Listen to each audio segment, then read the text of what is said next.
सलाम प्रभु यीशु मसीह में आप सभी को सलाम। एक बार हम लोग प्रभु के वचन के पास चलते हैं। मैंने आपसे दूसरा कुरिन्थियों के 11वें अध्याय के कुछ पदों में 3 बातों को हम सीख रहे थे। एक जहाँ लिखा है दूसरा यीशु, जिसका प्रचार हमने नहीं किया, और दूसरी बात वहाँ पर है या कोई और आत्मा तुम्हें मिले जो पहले न मिला था। दूसरा कुरिन्थियों 11:4 में फिर मैं दोहराता हूँ, या कोई और आत्मा तुम्हें मिले जो पहले न मिला था, या और कोई सुसमाचार सुनाए जिसे तुमने पहले न माना था। दूसरा आत्मा, सेवकाई का आज केंद्र बिंदु आत्मा ही है। प्रभु ने कहा कि मैं जाता हूं और तुम्हारे लिए एक पाराक्लिट अर्थात सत्य का आत्मा भेजता हूं, और वो तुम्हें मेरी बातों में से लेकर सिखाएगा और दुनिया के अंत तक वो तुम्हारे साथ हो। आज हर एक सेवकाई का बैकबोन आत्मा है। यहाँ पर लिखा है दूसरा आत्मा, अर्थात पहला आत्मा जिसके बारे में हम पवित्र शास्त्र में जानते हैं, जिसको प्रभु यीशु मसीह के बारे में कहा था। प्रभु यीशु मसीह ने कहा सत्य का आत्मा, अर्थात पाराक्लेट, पवित्र आत्मा। सेवकाई का आत्मा यदि कोई है तो वो पवित्र आत्मा है।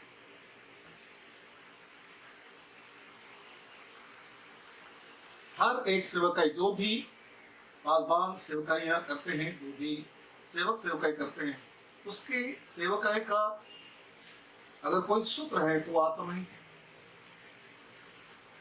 लेकिन इस आत्मा के विषय में हमें सचेत रहने के लिए कहा गया है। पहला यूहन्ना 4:1 में, हे भाइयों, हर एक आत्मा की प्रतीति मत करो, हर एक आत्मा की प्रतीति मत करो, परंतु जांच लो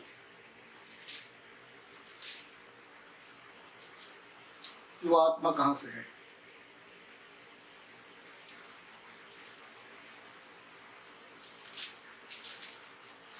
आत्मा के विषय में प्रभु का वचन हमें सिखाता है।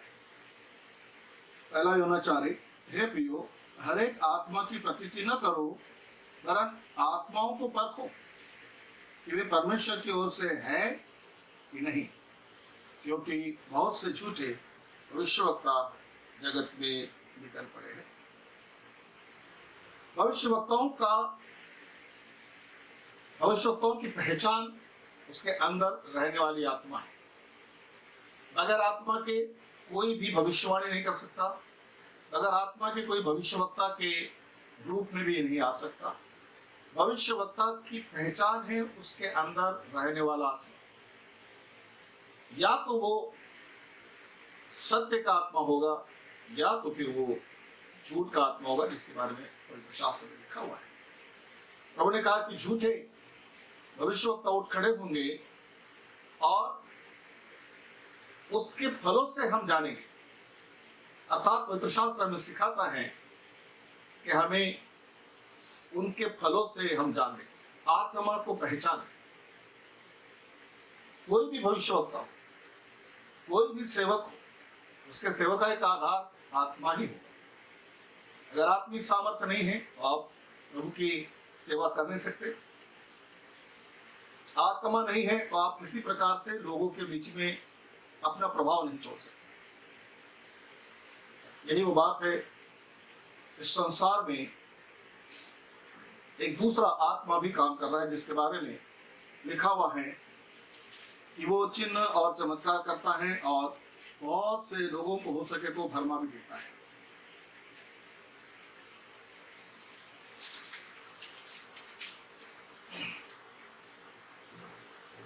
और ये दूसरा आत्मा जो है, ये चमत्कार करने वाला, चिन्ह चमत्कार करने वाला आत्मा है।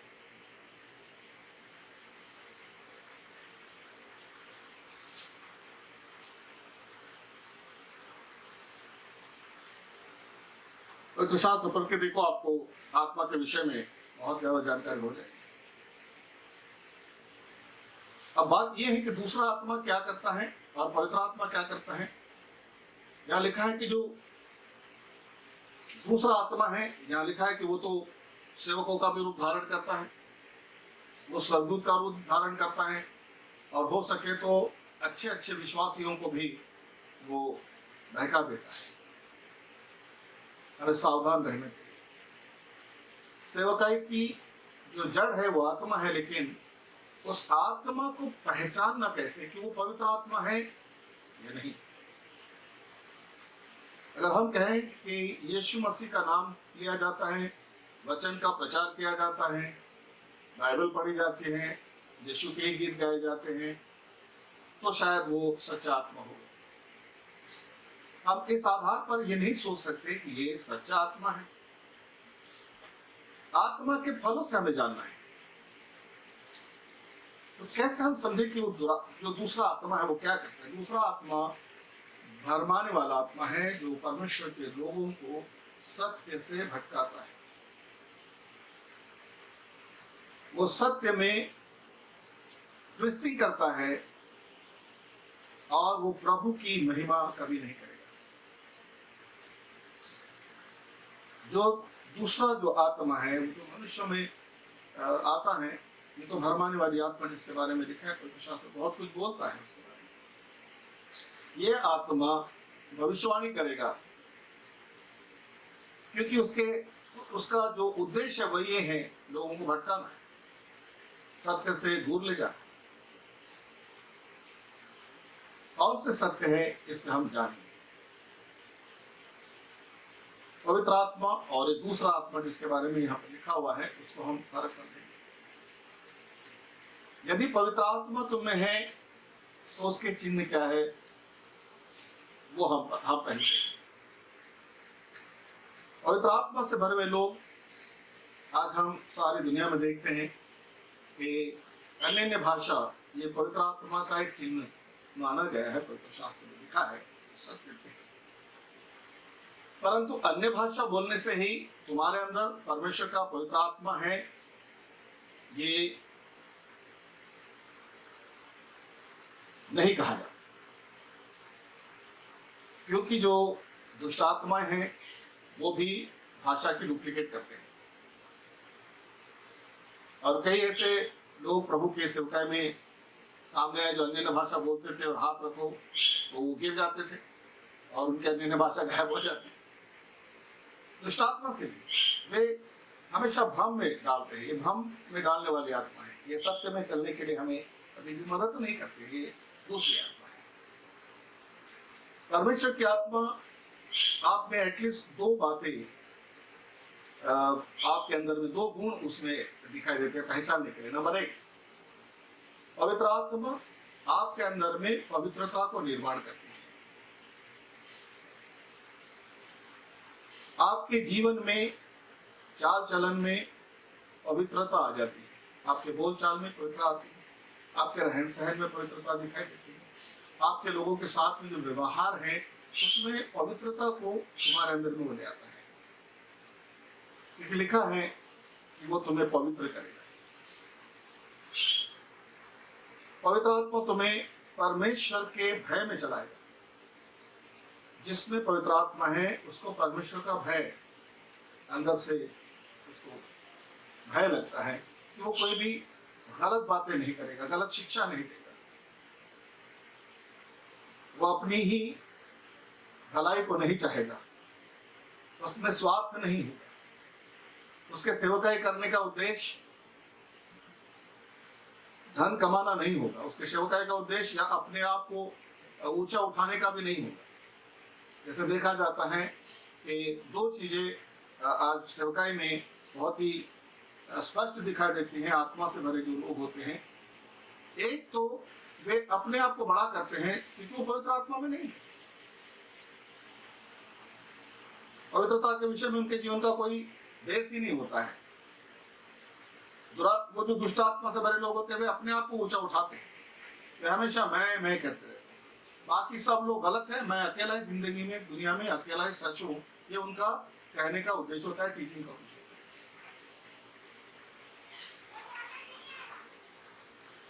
दूसरी बात उनमें दिखाई देती है वो है धन के विषय में। एक तरफ वो सिखाएंगे धन की आवश्यकता नहीं, लेकिन दूसरी तरफ धन की लालच उनमें लगी रहती है। आज हम कई लोगों को देखते हैं, सेवकाई करने वाले जो प्रभु के सेवक हैं, लिखा है कि जो कुछ सेवकाई में से उनको मिलता है उस पर उनका उदर निर्वाह करें। बैल को जब हम, उन्होंने जो उदाहरण दिया है बहुत ही किसानों का उदाहरण है, किसानों के पास बैल होते हैं, बैल को अगर आप दावने पे लगा दोगे, ऐसा लिखा है उसका मुंह नहीं बांधना, क्योंकि उसमें उसको खाने का हक है। जो वेदी की सेवा करते हैं वेदी में से खाने का हक है, परंतु हक का अर्थ ये नहीं होता है कि हम उसी के लिए जी।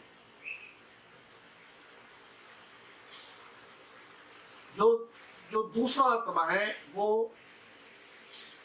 सेवकों को स्वार्थी बना देता है, उनके सेवा का उद्देश्य केवल धन कमाना और पद प्राप्त करना ही होता है। वे अपने आप को ऊंचा उठाएंगे, वे हमेशा कहीं न कहीं से किसी न किसी माध्यम से पैसा प्राप्त करेंगे। सेवकाई के नाम पर वे ये बताएंगे कि ये परमेश्वर ने मुझे दिया हुआ है। मुझे एक बात आश्चर्यचकित करती है कि पहले के समय में भी जो कलीसिया के लोग थे वे सेवकों के, प्रेरितों के पांव के पास में अपनी धन संपत्ति लाकर डाल देते। तो जरा सोचिए उन प्रेरितों ने क्या किया उन धन संपत्ति का। क्या उन्होंने घर बनाए, उन्होंने एरोप्लेन खरीदे, उन्होंने घोड़े खरीदे थे, उन्होंने बड़े बड़े महल बनाए थे? क्या वे राजा की तरह आलीशान रहने लगे थे उन पैसों से? धन उनके पास भी था, बहुत से लोग अपना सब कुछ बेच कर वहां लाते थे, लेकिन वहां एक बात थी कि वो जो था, एक ऐसा लिखा है कि जो कुछ भी आता था वे सबको, जिन जिन को नहीं है उनको बांट दिया करते। बात जो कुछ उनको सेवकाई में प्राप्त होता था, उनकी आत्मा इतनी शुद्ध थी कि वे जो कुछ आता था वो जिनको नहीं है उनको वो बांट दिया करते। कलीसिया में कंगाल थे, बीमार थे, जो निर्बल लोग थे, अनाथ थे, विधवाएं थी, और उनको वो बांट दिया करते। ऐसा लिखा है कोई भी अपनी वस्तु, अपना धन अपना नहीं कहता था, परंतु उसको साझे में ले जाता था, साझेदारी किया। लेकिन जो जो जो जो दूसरा आत्मा है, भरमाने वाली जो आत्मा है, जो सेवकों में काम करती है, आजकल बहुत से सेवकों में पवित्र आत्मा काम और भरमाने वाली आत्मा बहुत काम करती है, और यही दो बातें उनमें दिखाई देती हैं। एक तो वे परमेश्वर की सेवा करने का उद्देश्य भूल जाते हैं, उनका उद्देश्य ही बहक जाता है। वे सेवा इसलिए करते हैं कि उसमें से ही अपना प्रपंच चले और उसी में हम अच्छा बढ़े। जबकि अगर हम तिमोथी की पत्री में देखते हैं, वहां लिखा है कि सेवक को चाहिए कि वो अपने घर का प्रबंध करने वाला हो, वो कुछ अपना कोई व्यवसाय करे, अपना कोई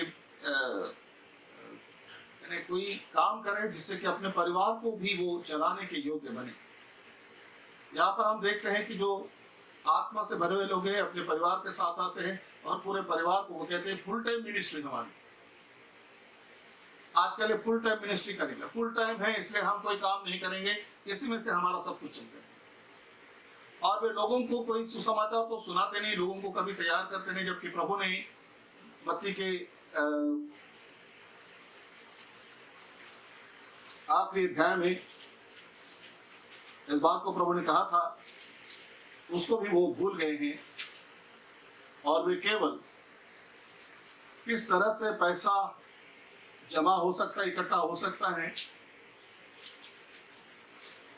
इसके बारे में वे सोचते रहते हैं। मत्ती 28 इसके 20वें पद में लिखा है, और उन्हें सब बातें जो मैंने तुम्हें आज्ञा दी है मानना सिखाओ। और उन्हें सब बातें जो मैंने तुम्हें आज्ञा दी है मानना सिखाओ। ये प्रभु यीशु मसीह का पुनरुत्थान के बाद में अपने शिष्यों को दिया हुआ बहुत ही बहुमूल्य और पवित्र संदेश है। यहाँ लिखा है कि तुम उन्हें मेरी बातें मानना सीखो। यहाँ नहीं लिखा है कि तुम केवल चिन्ह चमत्कार करते बैठो और लोगों को प्रभावित करो या अपनी चिकनी चुपड़ी बातों में उनको फंसा के रखो। लिखा है सब बातें मानना सिखाओ। आज कलीसिया में ऐसी आत्माएं हैं जो केवल धन प्राप्ति और पद प्राप्ति को ही किस तरह से बना के रख सकते हैं, इस पर वो ज्यादा उस पर जोर देते हैं। किस तरह से मैं एक जगह खरीद सकता हूँ, किस तरह से मैं एक भवन बना सकता हूँ, किस तरह से मैं गाड़ी खरीद सकता हूँ, किस तरह से मेरे बच्चे उच्च शिक्षा प्राप्त करेंगे, किस तरह से मेरे घर में अच्छी चीजें रहेगी, और किस तरह से मैं आजू बाजू के अगल बगल के जितने भी और भी लोग हैं उनके बीच में मेरी पहचान बने कि मैं पास्टर साहब हूं। एक तो मेरे जीवन में मुझे ये सब बातें प्राप्त हो और इन्हीं के पीछे वो पड़ते रहते। लोगों को सत्य सिखाना उस आत्मा के वश में नहीं है, वो लोगों को गुमराह करता रहेगा। और इसलिए ऐसे आत्मा जो झुंड के सरदार हैं उनके अंदर में काम करते हैं, ये साधारण लोगों में काम नहीं करते। ये जो झूठ की आत्माएं हैं, दूसरी आत्माएं जो है वो साधारण लोगों में काम नहीं करती, वो जो झुंड के सरदार है उसमें काम करती है और वो सरदार के द्वारा फिर साधारण लोगों तक वो बातें आती है। इसलिए साधारण लोग जो हैं फिर वो कुछ सीखते नहीं, वो इतना कहते हैं हमारे पास पास्टर ने कहा है कल एक मीटिंग है, इसके लिए आपको इतना पैसा देना है। हमारे पास्टर ने कहा है अभी हमको चर्च बड़ा करना है तो अब हमको पैसा चाहिए, कोई 2 लाख दो, कोई 5 लाख दो, और ये पैसे इकट्ठा करेंगे। आखिर ये करके क्या बताना चाहते हैं? क्या हमने एक बड़ा सा मंदिर बना लिया तो प्रभु यीशु मसीह को महिमा मिलेगी? मेरे प्रियो, ऐसा आत्मा जिसके कार्य से प्रभु को महिमा नहीं मिलती, वो आत्मा परमेश्वर की वजह से। जिस आत्मा के द्वारा चंगाई भी होती है, चिन्ह और चमत्कार भी होंगे, मिरेकल्स होंगे, लेकिन उसकी महिमा प्रभु को मिलेगी। हमारे बीच में भारत में बहुत बड़े प्रभु के सेवक हो गए हैं जिनका नाम हम सभी जानते हैं, साधु सुंदर सिंह। उनके सेवकाई में अनगिनत चिन्ह चमत्कार हुए, लेकिन उसी के आधार पर उन्होंने कभी नहीं कहा कि मैं प्रभु का सेवक।